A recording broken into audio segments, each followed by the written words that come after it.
Hey guys, so today we're looking at the Chrysler 300 again, this time the 2023 models, which will be coming very soon.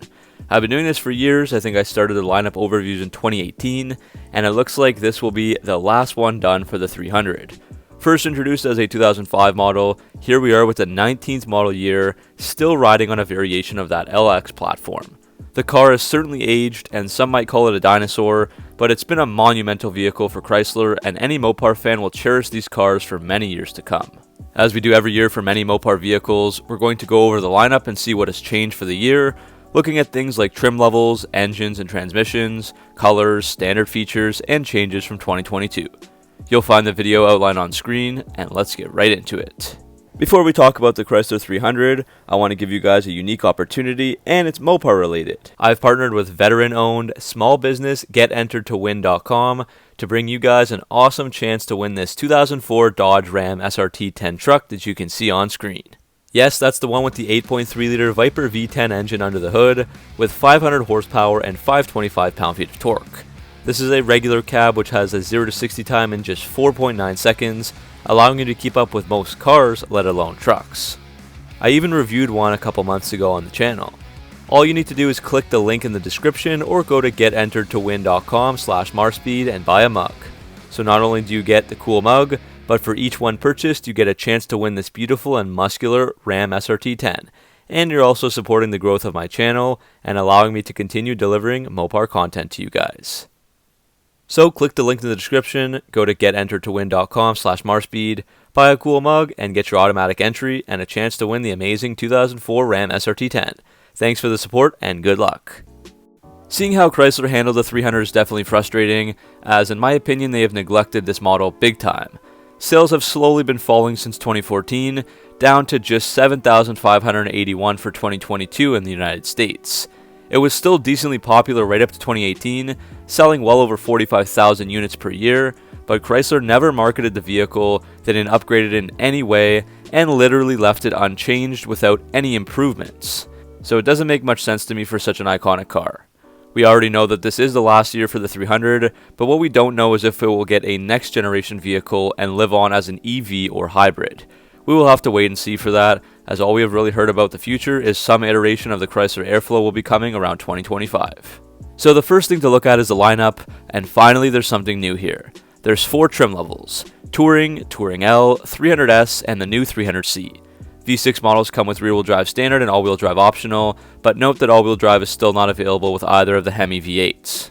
Looking at previous and other trim level offerings from up to 2020, Chrysler did offer the Limited and 300C, which had more luxurious features, and the Hemi was even standard on the C model. The 300C was pulled from the lineup after 2020, but it did live on for one more year in Mexico for 2021, aimed at the luxury buyers there. That's another inexplicable decision, as after all, the 300 is supposed to be the luxury big car option out there, so why on earth would Chrysler offer it somewhere else and not in North America for any period of time? Prices aren't released yet, but last year the all-wheel drive was between $2,250 and $2,555 extra for the Touring and Touring L, again not available on the Hemis. The all-wheel drive system is class exclusive, seamlessly transitioning back and forth between rear-wheel drive and all-wheel drive to maximize fuel economy with a front axle disconnect system. Also, this is only available on the Touring and Touring L models. The all-wheel drive models can be instantly visually recognized as they only have one wheel size, 19 by 7.5 inches, and they will ride just a bit higher as well, which you can visually see in the wheel well if you look closely. Moving to the powertrain, the 300 didn't ever get the Hellcat engine, but it did finally get the 6.4-liter Hemi V8 under the hood.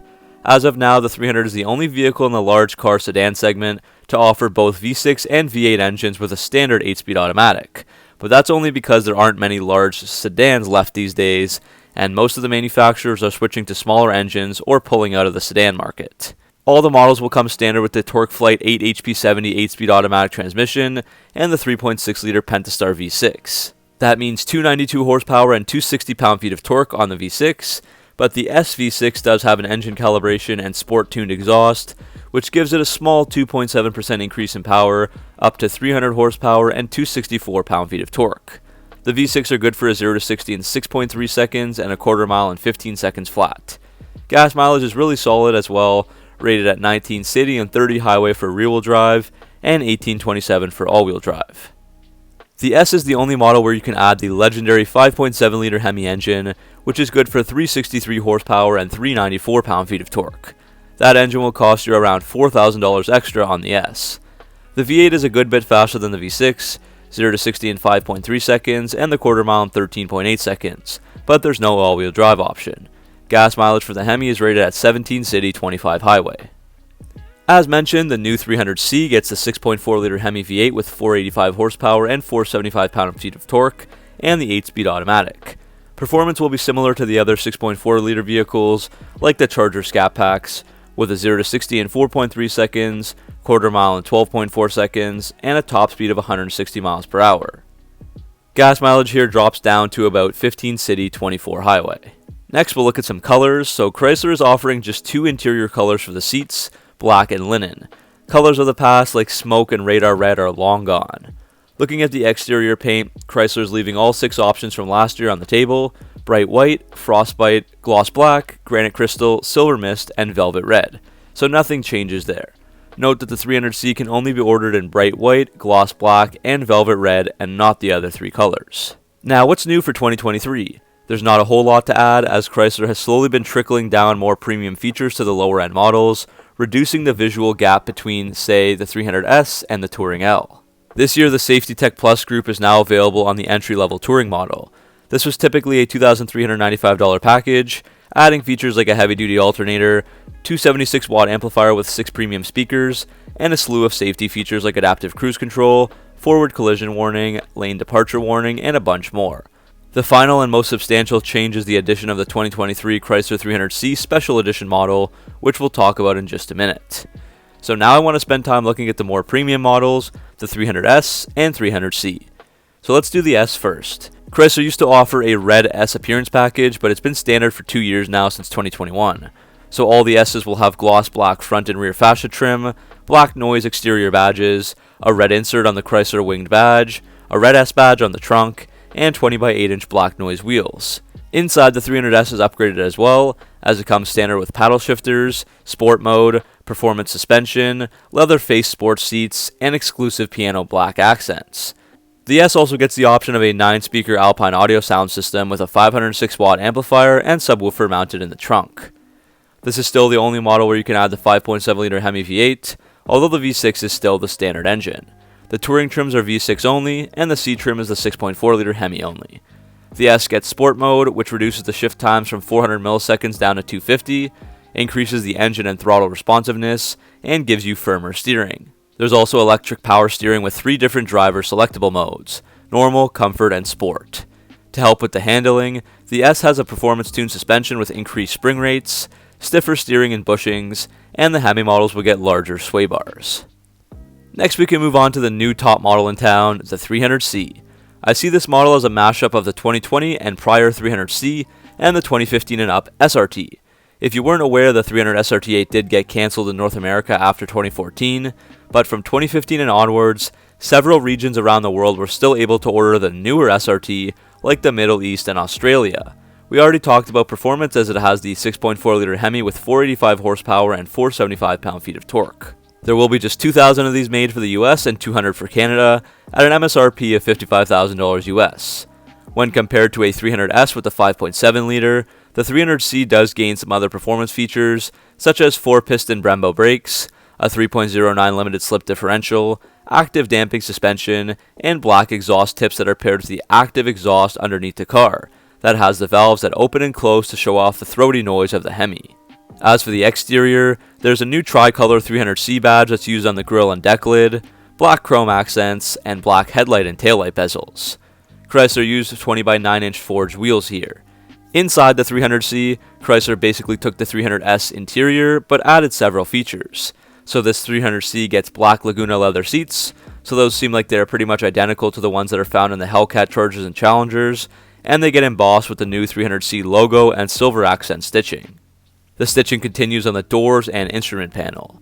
That IP is leather, with carbon fiber and piano black accents found on other parts of the cabin. Now we can go over some standard features for some of the 300s. First, every single trim level gets the Uconnect 4C system with the 8.4 inch touchscreen that has Apple CarPlay and Android Auto. The 300 Touring L gets a Sport Appearance Package standard, so that adds things like black badges, 20-inch black noise wheels, and a performance front fascia with premium LED fog lamps. As for the 300S, beginning in 2022 it got some trickle-down features standard from the 300C, like navigation, 9 premium speakers, a trunk-mounted subwoofer, and the dual-pane panoramic sunroof. Standard on both of those, the Touring L and 300S, would be the Park Sense front and rear park assist system, blind spot monitoring, and rear cross path detection. I won't spend too much time on the package options, but the two major ones of return from last year would be the Comfort Group package and the Popular Equipment package. The Comfort Group package costs around $2,385, and it adds tons of convenient and luxurious features that you can see on screen, like auto-adjusting mirrors, ventilated front seats, adaptive bi-xenon HID headlights with automatic leveling system, footwell LED lights, heated rear seats, heated steering wheel, and more. The Popular Equipment package will cost you around $3,495, and it's just how it sounds, adding some popular features like a dual-pane panoramic sunroof, navigation, 9 premium Alpine speakers with a trunk-mounted subwoofer, 506-watt amplifier, and a surround sound system. Finally, the 300 does offer more than 80 available safety and security features, with available full-speed forward collision warning plus, active braking, adaptive cruise control plus with full stop, blind spot monitoring, rear cross path detection, lane departure warning with lane keep assist, and the ParkSense front and rear park assist system. So that's it guys, that's the rundown of the 2023 Chrysler 300. There are a few changes, and finally we do see the return of the 6.4 liter Hemi in a 300, but it's definitely sad to think about the Chrysler 300 getting discontinued and not being offered next year after all this time. We could talk more about how Chrysler neglected the 300 and didn't add fun and desirable additions, like Hellcats, wide bodies, customizations, and more from the factory that the Dodge Charger and Challenger got, but at the end of the day, all three of them are getting cancelled after 2023 on this platform, so at this point it doesn't even matter anymore. Hopefully we get to see the 300 return in some way, shape, or form in the future on a new platform. Once again, just another friendly reminder for your chance to win the 2004 Ram SRT10 truck. All you have to do is click the link in the description, go to getenteredtowin.com/marspeed, buy a cool mug, and you'll get your automatic entry. So what do you think of the 2023 Chrysler 300? And do you want to see it return for another generation? Let me know down in the comment section below. As always, thanks for watching, make sure to like and subscribe for all your Mopar content, and I'll see you in the next video.